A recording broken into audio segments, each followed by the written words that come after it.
This recording has been released into the public domain by the Bahnsen Institute, where we aim to bring into captivity every thought to the obedience of Christ.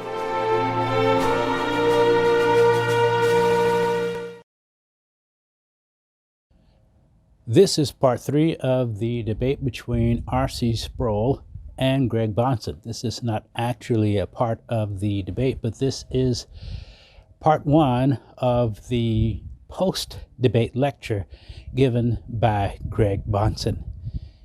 Listen and enjoy. And if you missed the first or second debate, you can check those out. We decided to make a little bit of a change tonight. In the last couple of Bible studies, we've been looking at interpersonal relations, and last time we talked about the modern view of sexuality and its effect on our society. But tonight we're going to change gears and talk a little more philosophically about the defense of the Christian faith. That's basically what the word apologetics means. Apologetics is the defense of the faith. That's a little misleading, I realize, because in terms of English usage, to apologize is not really to defend yourself, but to say, I'm sorry for being wrong. But in the Greek world, an apology was an answer given to an accusation made against you. Any of you who may have had a beginning class in philosophy remember the Apology. It's one of the dialogues written by Plato and describes the last days of Socrates and the defense that he offered in the court in Athens against the charge that he corrupted the use of Athens and was propagating foreign gods or strange gods. So, from the Greek, apologetics is to give a defense, to give an answer to an accusation.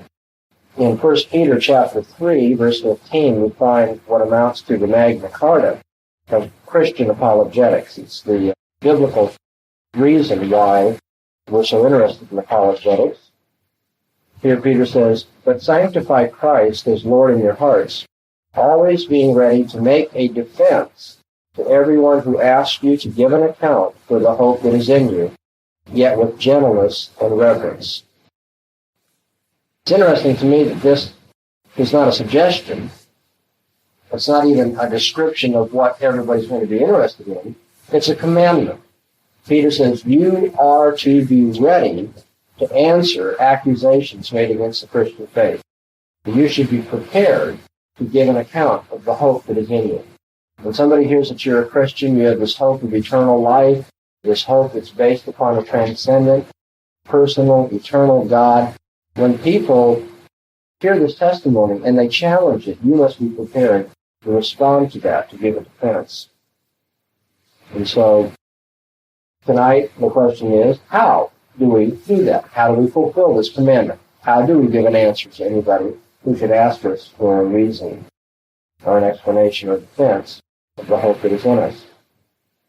Turns out that if I'm to be oversimple and generalize here, there's two basic approaches to the defense of the faith that are current in evangelical circles, that are conservative, Bible-believing Christian circles. Very broadly speaking, I would say you have what could be called the evidentialist approach to the defense of the Christian faith, evidential apologetics. On the other hand, you have what will be called presuppositional apologetics. Now, all of this means nothing to you, it's only labels, but I want to lay out a little groundwork so you see the categories in which we're going to be talking. Evidential apologetics is one method of defending the faith. Presuppositional apologetics is another method of defending the faith, and both have their adherents. And I want to make it very clear that both schools of thought can enlist in their support men who are very godly, men who are well-read, who have good minds, good hearts, and are really intending to serve the Lord. It's really a question of what is the best methodology, and the methodology that most comports with all the other teaching of Scripture as to how we should conduct our lives and how we should think as God's people and that sort of thing. So it's not a question of who really is a Christian and who's not. This is a discussion within Christian circles. Okay? And the reason I'm so sensitive about that and want to stress it is that often when Christians start debating what method they should use in defending the faith, we treat each other more like the enemy than those who are outside the faith. we end up trying to debate and win arguments with one another rather than dealing with those who, need the gospel and who are outside the church altogether. While I have a definite opinion as to which of these two is the most biblical and most successful approach to defending the faith, nevertheless, I begin with healthy respect for both sides, both opinions. What do we mean by evidential apologetics? If I want to present Christian evidences as a way of defending the faith, first of all, I want to say to my opponent, to the unbeliever who is challenging the faith, well, let's both of us try to rid ourselves of all of our assumptions as much as we possibly can. Let's both be just as neutral and as open-minded as we possibly can. Let's not have any pre-commitments. Let's not be leaning this way or that. Let's just be totally indifferent, open-minded, or neutral. Now, if we both approach this subject with an open mind, and we're going to be neutral in our opening point, we have to agree also on certain standards of argumentation that will be used. What will it take to convince you to say that we have justification for this or that claim? What sort of warrant is going to be accepted when we debate matters of truth and religion? Okay, so I talked to the unbeliever, and it turns out that we can agree now, believer and unbeliever can agree that our starting point and our standard will be, let's say, the laws of logic. You can't contradict yourself. You must be consistent in argumentation. We will accept that what we learn through our senses is basically reliable. That, when we see things or touch things, smell things, that's the kind of evidence we're looking for. Those sorts of matters. So we start by being neutral, and then we talk to each other when we come to a common starting point and use a common standard of evidence, and then we approach the facts as open-minded, agreed upon in our standards, open-minded explorers who are going to find out what the facts actually tell us. Now, one of the facts, in fact, the primary fact, for those who hold to evidential apologetics, that is significant in defending the faith, is that the Bible records miracles, that God demonstrates the truth of his messengers, the truth of what the apostles and the prophets said, by mighty works, mighty wonders that were done. Here's the classic Old Testament illustration. Elijah meets the priest of Baal on Mount Carmel, and Elijah invites them to have fire come down from heaven at the direction of their elect God, and to consume the sacrifices from laid on the altar. Okay, and they go into all these shenanigans, and they moan and they groan and they chant and they try to get their God to do this. And Elijah's sitting over there engaged in what's called holy mockery, making fun of them. What's wrong with your God on vacation? Is he falling asleep? This sort of thing. And they finally are frustrated. They cut themselves. They try to, pacify the gods. They can't get anything done. So then Elijah, recall, has buckets of water poured on him. He's going to make it just as difficult as he possibly can. And with one simple prayer, whack, fire from heaven. And that, you see, that miracle is a way of demonstrating that Elijah serves the living and true God, and the priests of Baal are false in their religion. Or if you want to take a New Testament account, you have miracles of the apostles, either telling the lame man to rise up and walk, or, and this brings us really to the primary illustration of a miracle that verifies allegedly the truth of the Christian message, we have the resurrection of Jesus Christ. God has given the resurrection as a sign, as a wonder that is meant to verify the message that was preached by Jesus and the apostles. Now, you and I, being objective about this, neutral, agreeing on the laws of evidence and logic, sensation, whatever it may be, let's go to the facts of history and see what we are to make of the resurrection of Jesus Christ. And the argument, I'm not going to take a lot of time to get into, but the argument basically says, how did the Christian church arise? Here are these 12 men, actually 11 with the death of Judas, dejected men. Their master has been martyred by the Roman high command. How is it the Christian church comes into existence out of that situation? Someone says, well, if the master rose from the dead, then that would be a way of accounting for that Christian church, and it could have begun in that way. In fact, that is the claim that was made. Now, if we examine these documents that make up the New Testament, they're found to be basically reliable documents. They're old, they're well attested, and they're found to be good historical sources. The evidence here indicates that for whatever else you want to say about the situation, 3 days after Jesus was killed, the tomb was empty in which he was laid. Now, how do we account for that empty tomb?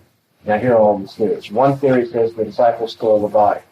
And the defender of the Christian faith says, now, is that really very credible with all these Roman soldiers? You have 11 disciples. We're really to believe they overcame the soldiers and that they could still preach credibly about the resurrection and be believed? Forget it. Or the theory that Jesus never really died. He just swooned upon the cross. It appeared to people that he died. And in the cool of the grave, he revived. And 3 days later, he pushed the stone away from the door in this injured state and all the rest. And then presented himself to the world as the Lord of glory. Well, the defender of the faith, that just isn't very reasonable. No reasonable man, follow the common sense, to believe that. Okay, then there's this theory and there's that theory. Well, we eliminate all the theories, and what do we have left? Well, the only thing we have left is we have to account for the empty tomb and the assumption that Jesus rose from the dead. All right. Now, if that's true, then there is a grand miracle that verifies everything that Jesus himself taught. That proves that he is the Son of God. And if he's the Son of God, and that means everything he said is true, and if what he said is that whatever his apostles should teach is true also, then we have verified the Christian message. Now that is basically, that's very condensed, thumbnail sketch of evidential apologetics. We want to be neutral, we want to agree on our standards and starting point with the unbeliever, when we want to go to the facts and try to show that very probably something like the resurrection took place, and that if that's the case, then we can move out from that miracle to the verification of the rest of the Bible. Okay? Now, the presuppositional approach to Christian apologetics is the second category that I laid out for you a moment or two ago. Presuppositional apologetics says, no, we do not attempt to be neutral. In fact, it is impossible to be. No man is neutral, and we're just playing at a game if we think that we are. We all have our pre-commitments. We all have our assumptions, and try as we will, we cannot strip away all of those inclinations and those commitments that we have, our assumptions. Presuppositions are something that are always going to be there, because the presuppositions that you have will determine what you think are the proper standards of evidence and logic anyway. Moreover, not only is it impossible as a matter of fact, it is wrong as a matter of principle to try to be neutral. For Jesus says you can't serve two masters. You either are going to be committed to him or not. You can't serve the master of my intellectual sufficiency, if you will, the standards of unbelieving philosophy and science and historiography or what have you, and the master Jesus Christ. You can't really be neutral. And so the Christian should try to defend the faith by holding on to his presuppositions, and instead of asking the unbeliever, well, what can we agree on as a starting point in our standards, the Christian wants to say, let's look at your presuppositions and my presuppositions and see which of these presuppositions is going to allow for any kind of thinking, any kind of historical investigation, any kind of ethics, whatever the subject may be. Which of these world views that we have is going to allow for any intelligibility in our lives at all. So, what I do is I talk to the unbeliever and I want to find out what his outlook on life is. What's his view of the world? What's his view of man? His view of logic? His view of evidence? His view of free will and history? And whatever the subject that seems relevant to our conversation might be, I want to get his background. How is it that man has this unique dignity, that we're supposed to have an ethic? How is it that we can use laws of logic, or that we can understand the facts of history? Now, if he has a view of the world, for instance, let's say he doesn't think there's a creator, he doesn't think there's a God who controls every event of history according to his preordained plan, and that whatever happens just happens by chance. If we live in a random chance universe, how is it there could be any connection between the facts that's intelligible to us? How is it that this chance soup in my head called a brain can look through the chance eyeballs that I have at this chance world around me and find any intelligible laws and connections that make sense? Why think that my memory is reliable? Why think that we have to use ethical standards of honesty and consistency when we argue? And on and on and on. And it turns out that the presuppositional says your presuppositions actually wipe out rationality, make the knowledge of any fact unknowable, not just the knowledge of the resurrection. But you can't know anything. You can't know the nose, on your face. You can't even know the most basic standards of life, living, thought, what have you. And on the other hand, the Christian then lays out his world. We believe that God has made the world, that he's such and such a God, that he made man in the following way, that history proceeds in this fashion. But there are miracles, of course, in the Bible that verify the message of God, on and on and on. And in terms of that world, in terms of that outlook on life, in terms of that philosophy, we can make sense of logic and history and ethics and all the rest. And so what we want to do is to present the intellectual challenge of the gospel in the following form, that it's either Christianity or nothing. That the world is sounding fury, signifying nothing if you're not a Christian, or everything can make sense and have its place and be interpreted and have intelligibility about it. And so let's examine the goals of the two systems of apologetics. The one system says we're going to begin as open-minded, neutral people and come to the facts together and conclude that very probably, this miracle took place. Very probably that means that the rest of the Bible is true. Whereas the presuppositional approach doesn't want to end up by saying, well, very probably there's a God, and very probably Jesus was his son, and very probably he rose from the dead, and therefore very probably the Bible is the Word of God and can be trusted. The presuppositionalist wants to say there's no doubt whatsoever but that the Bible is the Word of God, and anybody who says otherwise doesn't have a foundation on which to stand, even to make his criticism stick. Okay, so we're trying to pull the rug out from under the unbeliever altogether. Now, these then are the two basic approaches to apologetics that are found today. And unless I miss my mark, I think probably the easiest one to follow is the evidential approach. That kind of catches people's fancy. It seems like it's intellectually respectable. We're going to be open-minded, that sort of thing. And it's very popular in evangelical circles. You walk into any Christian bookstore in Southern California, and you go to the section dealing with the defense of the Christian faith, apologetics, you're going to find what I've just said is the evidential approach. Is most of the books there are going to promote that sort of thing. Because we can all argue about the resurrection and try to give evidence for our faith, and it sounds real good, and it's something that everybody's supposed to be able to do. Whereas this other approach, says, no, we're supposed to stick to our assumptions and our presuppositions.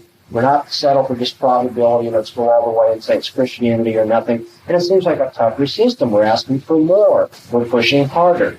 It doesn't seem to be as fair-minded or whatever our preconception or intellectual honesty is. Go ahead. Reading that Bible verse and saying that we just be ready to our history times.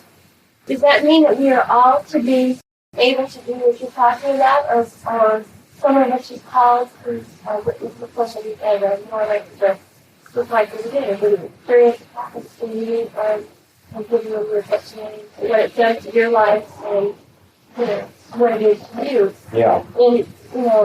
And other people, and everybody I'm really glad that you asked that question, because it's crucial that we catch this. Peter does not say, and some of you are going to be equipped to defend the faith. He doesn't say, Christ has distributed various gifts in the church, which of course is true, I'm not denying that. But Peter's not saying, there are some people called to be people who will drive to the daily vacation Bible school, bring little children with them. And other people will be given the gift of saying, Jesus changed my heart and means a lot to me, and give this warm, personal testimony. And then other people are going to be able to do something like defend this intellectually, too. He says that we are all to be ready to present a defense for the hope that is in us. There's no qualification at all. Even if you should suffer for the sake of righteousness, you are blessed. And do not fear their intimidation. Do not be troubled. But sanctify Christ as Lord in your hearts, always being ready to make a defense to everyone who asks you to give an account for the hope that is in you. So if you have the hope in you, you have to be willing to defend that hope. Anybody who can suffer.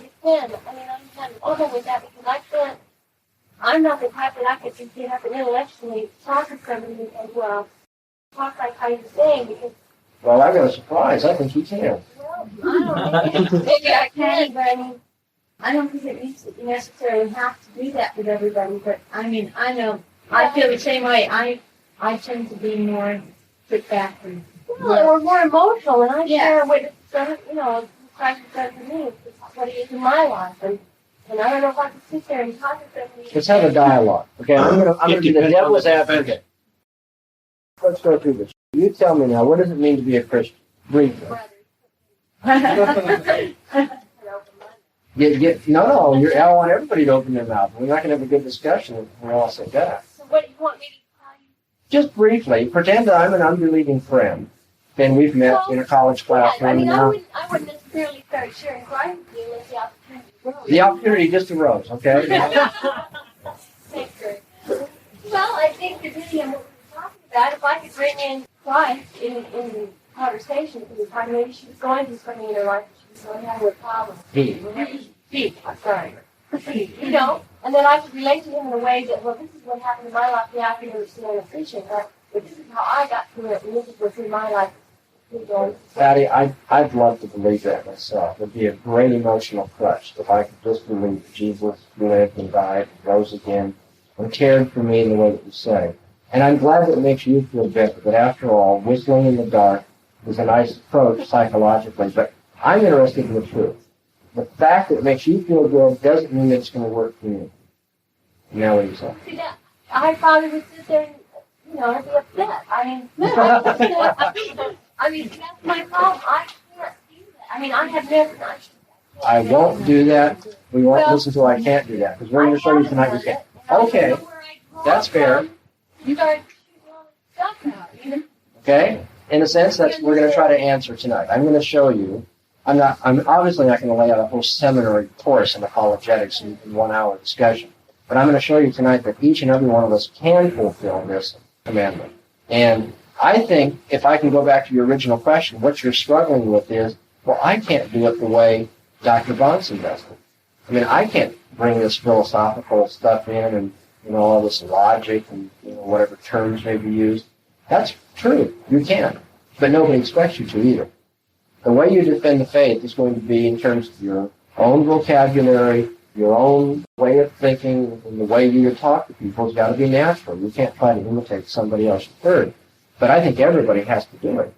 And I think it's got to be more than a feeling and emotional type of. I mean, the verse, like faith, children, a lot of times I tell people, well, you just have to have faith and that's belief, a lot of things. But if somebody says, what do you mean by faith? Just a kind of a leap in the dark, it's a whistling.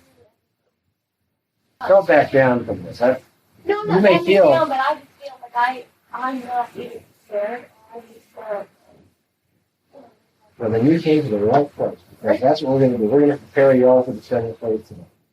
Let's take a look at these two approaches and ask ourselves a few questions. Which of them works? Which of them is pleasing to the Lord? Which of them is biblical? I'm going to give you a problem. I'm going to play the devil's advocate here again for all of you. I'm going to throw out what I consider to be the thorniest problem in Christian apologetics, the most difficult thing that's brought up in the classroom when I was studying for my PhD in philosophy. If I were to poll the unbelieving philosophical candidates studied with me and ask them, what is the number one problem in believing the theology set forth in the Bible, what would it be? I am sure that high on the list, the number one issue would be what is called the problem of evil. Problem of evil. What I want to do is I'm going to lay out the problem of evil. I'm going to play the part of an unbeliever, and I want you to consider how you would answer the problem of evil. Then I'm going to take a look at the two different philosophical schools of apologetic, evidentialism and presuppositionalism, and show you how they would handle it. And then we're going to try to resolve the difficulties for you, and in the process, tell you which one is most biblical, or at least as I perceive it. Okay? So here's the problem. Let me play the devil's advocate. If I understand that you Christians would tell me, I'm happy telling you tonight, the God that you worship and whom you say you love with all your hearts is a God who is all-powerful, and he's a God who plans the end from the beginning, that everything that happens in history doesn't happen by chance, but happens by the will of God. That God is the one who has made history proceed the way that it does. That he is all-powerful and that he is sovereign, that he has a plan, that he's pursuing it for history. On the other hand, you tell me that this God is all-loving, that he's a benevolent God, that as benevolent he wishes good to take place, that he's not evil. He doesn't want tragedy and injustice and sin. In fact, it's contrary to his will. Therefore, if God is all-powerful, he can do whatever he wants to do. And if God is all-loving, what he wants to do is bring about maximum happiness for people and not tragedy and discomfort and pain. And so, if there is injustice, tragedy, or pain in this world at all, then either God doesn't want it, but isn't powerful enough to eliminate it, or God is powerful enough to eliminate it, but isn't loving enough to want to do so. How can you reconcile having an all-powerful God, an all-loving God, with the existence of evil round about us? You stop and think about the wars that have taken place throughout the history of man. You think about the homicides that have been committed. You think about the small children who have been molested and killed. You think about the gratuitous evil of mankind round about us. As I remember the story related by Dostoevsky and the brothers Karamazov, where one of the brothers, who is a priest, is being interrogated by another brother who finds it very difficult to hold to the Christian faith. And he wants to illustrate the exquisite evil that's possible in the hearts, in the activities of men. And he relates an incident having to do with people who had a child that wouldn't stop crying. And so what they did is they put the child out in the in the outhouse, and left the child there in Russia, freezing, winter weather. And the child, of course, it's terrible pain because of those exposed conditions. And the child, it turns out, messed her pants and was really screaming. This is a 2.5-year-old infant we're talking about now. And so the parents came and they actually spread the excrement in the child's mouth, punished her, and beat the child and left her out in the cold. And now the one brother Karamazov says, if you were to construct a world in which your will would be done, could you have the will to ordain and allow that kind of evil treatment of even that one child once in history? Would you have the heart to do that, Elisha? Your brother has to stop and think and whispers. Now, you all know stories that are equally as grotesque. The torture. You think of the way people are treated in prison in Iran. You think of the treatment that is given to prisoners of war anywhere in this world today. You think of the painful and mean things that we do, even in both polite and civilized society, to one another. And one has to wonder whether God doesn't care enough to eliminate this, or whether God is not powerful enough to eliminate this. Is it really logically possible that you have an all-powerful God, an all-loving God, and the pain and the evil and the tragedy that you see around? Now that, it seems to me, is the most difficult problem with the Christian faith. So it just doesn't make sense. I'm wondering if any of you Christians can convince me that you can still believe in an all-powerful, all-loving God in the face of these situations. Well, a couple of things is, first, because a person has power like God, doesn't necessarily mean he's going to use it, or he may use it when he sees fit to use it. Secondly, I guess it depends on our concept of love. When God created Adam and Eve, he designed them to have a loving fellowship with him. In fact, the Bible, from Deuteronomy and in Matthew and the New Testament, the commandments are always the same, that thou shalt love the Lord thy God with all thy heart and all thy mind and all thy soul. However, what happened was and I can't explain this, but Lucifer, for one, decided to rebel against God, Lucifer being an angel of light. Should God have prevented that? Was he powerful enough to prevent that? Because he was using the example of the part that evil will destroy itself eventually, and that's what the earth will do to itself. Okay. And then God will vindicate it by not having anything to do with it, and then the right way will be set up into the second earth when it's made new. Why would he have to teach that to perfect people? He's not teaching, huh? He's on trial, well, not on trial, but basically proving that evil destroys itself. So why should he have to teach that? The evil proof, God's not. Evil's proving it. Evil has its own way. Evil says we can do what we want because that's what Satan says, and that's what's bringing about all the universal evil on the earth is because each person says, I can do what I want. And how could each person know that if there wasn't like one figure behind all evil? All people couldn't know it, just like we couldn't know of God unless it was real. So evil has their leader, we have ours, and you see the choices to be made. Well, the choice has already been told us that many will choose evil, and that's why the course of the earth is taking the direction it is. Why is that allowed? Because He doesn't allow it. He allows it in a certain. the wages of sin is death, all men die, so what is the penalty? All men pay the same. Well, why did God allow him to sin? He gave freedom of choice. To create anything without freedom of choice would be to create robots. In fact, He does love us enough to give us that freedom. Well, I'm not sure philosophically that you couldn't make men who are free that will do the right thing. In terms of what you Christians teach in your theology, supposedly after the new heavens and the new earth have been introduced in the eternal state, we're all going to have free will. We're not going to be robots. But nobody's going to sin in heaven and have to be cast into hell after that point. That's true, because we have had the example of what happens when we do sin. So why did God start that way? Why do we have to end up that way? Why do we have to go through all the tragedy with the poor girl in the outhouse having her Christmas tree?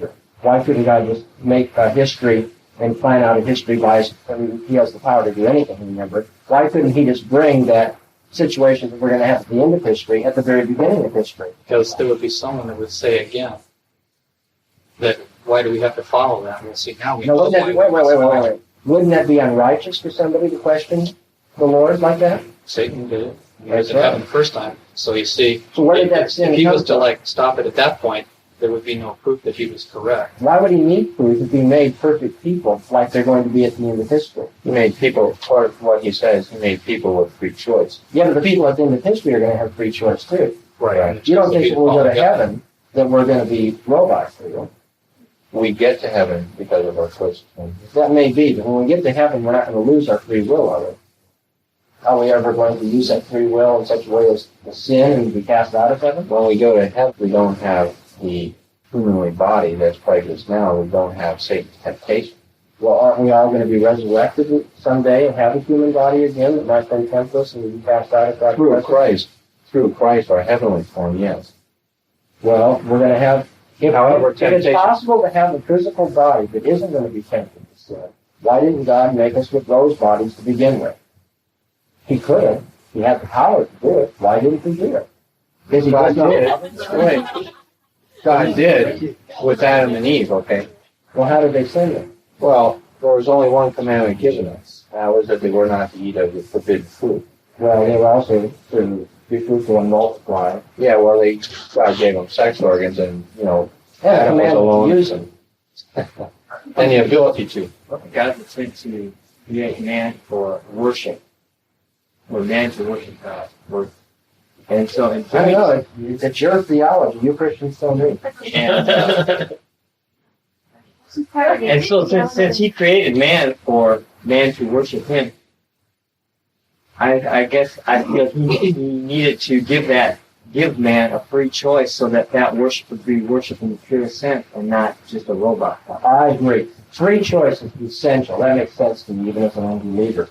But now, according to what you've been saying here, why he gave free choice. But at the end of history, when we all go to be with Jesus Christ and live in His kingdom forever, we're still going to have free choice. And we're never going to use our free choice in an evil way. Because we will have the knowledge then of what happens when we use it in an evil way. Because we will have seen what happened. Evil is Him. Why couldn't God have created me with that knowledge to begin with? He has the power to do it. Because then they'd have the knowledge of evil, and that would have been, that was what happened after they ate from the tree, not before, so they didn't have the knowledge of evil. Wait a minute. In heaven, we're going to have that knowledge. Because we have seen what happened over the course of history. Well, how can God keep us if we have this knowledge of evil? That's a bad thing. Well, it also says the thoughts of the old earth will not come to our minds after. So we won't have a knowledge of evil because we won't be able to remember it. Well, all we'll have is a knowledge of what God has thought, and man's job would be to think God's thoughts after. Well, why didn't he just think his thoughts after him at the beginning then? We did. Well, then from whence come wars and tumults among us then? Satan. Well, where did Satan come from? Was he eternally Satan's rebellion, but also our own rebellion. Why not allow all that? How about if we give up and we give? Oh, that's students always the unbeliever can't supply you with it. I'll ask you a question. No, On what basis, sir, are you talking about good and evil? You're presupposing that there's a moral good and a moral evil. You're talking about evil, and I'd like to know where, from a non-Christian perspective, if we live in a universe where man, as Francis Schaeffer said, is nothing more than an abnormal ward upon the smooth face of the silent meaningless universe, is what he said. The non-Christian would conceive the universe in a meaningless type of way. How can you talk about good and evil? Where did you get your moral absolutes? I hear a lot of talk about moral absolutes, but I don't know what your basis is. As Christians, we believe that there is a moral absolute. So we can look at the girl in the outhouse and say that it's evil. As a non-Christian, you cannot look at the girl in the outhouse and say that's evil. On no basis can you do that. Seems to me you've been listening to some tapes. We just defend. As a non-Christian, Because you see, I mean, really, on what basis are you talking about? Let me try to explicate here and lay out with a little more detail what was going on in this exchange between Nelson and myself. Yeah, but what about the point where we came up there? Why would a good God allow us to go take place? Yeah, well, that's what we're gonna come to that eventually. What I want to do now, the second step in my pedagogical technique here, is to take the two basic schools of apologetics and show you how they would deal with the problem of evil. An evidentialist would say, this is really a problem. However, God has given us evidence that he exists and the Bible is true. And if you'll listen to the evidence, hopefully you'll believe that that evidence is strong enough to overwhelm or counterbalance the evidence against the Christian faith that comes from the problem of evil. So now look, let's go through this argument for the resurrection of Jesus Christ. Okay? We go through that, and we say very probably Jesus rose from the dead.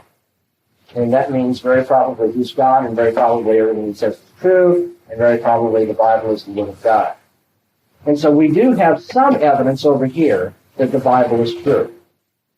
Now, what you have presented as an unbeliever is some difficulty with that, because we have evil, and frankly, we don't know why God allowed evil. He hasn't given us an answer. He's only asked us to trust him.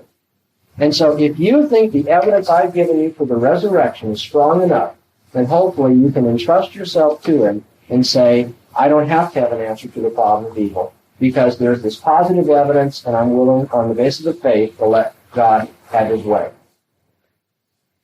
Now, that's not my making up what the evidentialist says. That's my very quick and oversimple summary of what I've read over and over and over again as evidentialists try to deal with the problem of evil. Essentially, they say, yes, that's tough, but we have some positive evidence too. And when you put them all together, hopefully you'll think that there's a favorable balance for Christianity over against this.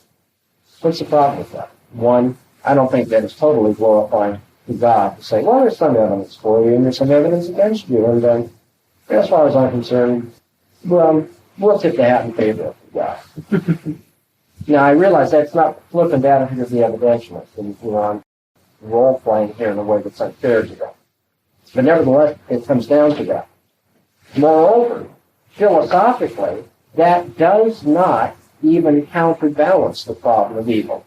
Because the philosopher who's using the problem of evil doesn't say evil seems to be some evidence against God, but there are these miracles that are some evidence for God, and I think there's more evil than there are miracles. Well, obviously there's more evil than there are miracles, just like to think about it. But that's not the point.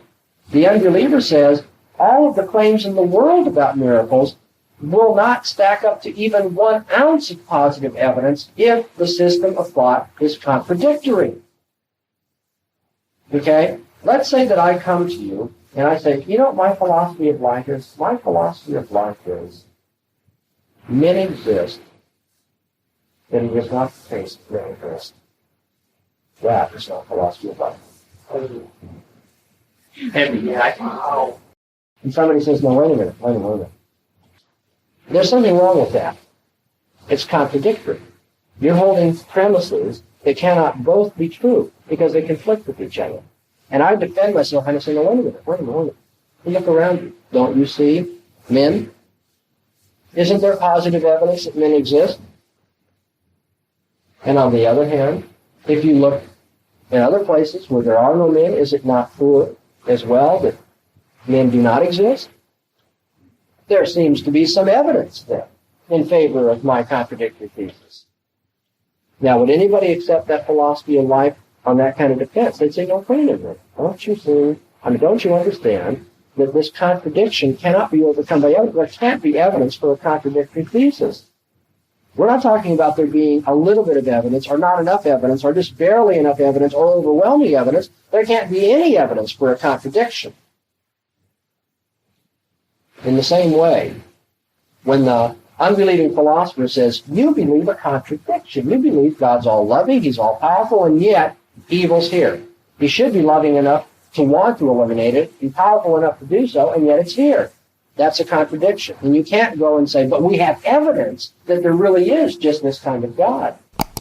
Because the issue here is one of contradiction. Not a matter of, well, there's all these negative vibes over here and all these positive vibes over here, and you decide which one has the most gripping power on it. Because the positive evidence doesn't mean a thing in light of the contradiction in the Christian system. What about the evidence in the Book of Revelations, which seems to indicate someday God will use his power? Well, maybe he will someday overcome it. The question is, why did he ever allow it? He should be good enough not to want it, and he should be powerful enough to have what he wants. So why was there ever evil there? You're saying it because there is a little bit of negative evidence that shoots in the truth? No, I'm saying that the claim of the unbelieving philosopher is that the problem of evil is not a little bit of negative evidence. The problem of evil shows that there's an inherent contradiction in the Christian faith, and therefore there can't be any evidence in favor of it. And when you say, well, the resurrection's evidence, you say it's not evidence for this theory, because you can't have evidence for a contradictory theory. The resurrection may prove that freak things happen in history. You know, send it to Ripley's Believe It or Not. You know, maybe it'll end up on That's Incredible. But nevertheless, it cannot be evidence for the truth of Christianity because Christianity has an inherent contradiction. I'm trying to make you see that the problem of evil is not a matter of balancing the positive evidence and the negative evidence. The problem of evil says this is not negative evidence, this is a refutation. It's not just, well, you know, doesn't this make you wonder a little bit? No, it's saying you can't believe that at all. Not at all. Not just a little or just enough or a little bit more than that. You can't believe a contradiction at all. Any more than you can believe, I believe that men exist, but I believe that it's not the case men exist. What you're saying, just to clarify something, what you're saying is that the problem of evil is contradictory if we don't properly deal with the problem of evil. I'm saying that is the claim of the unbeliever, Yeah. that the problem of evil shows Christianity to be contradictory. Okay? Thank you for watching. Please subscribe and hit the bell notification.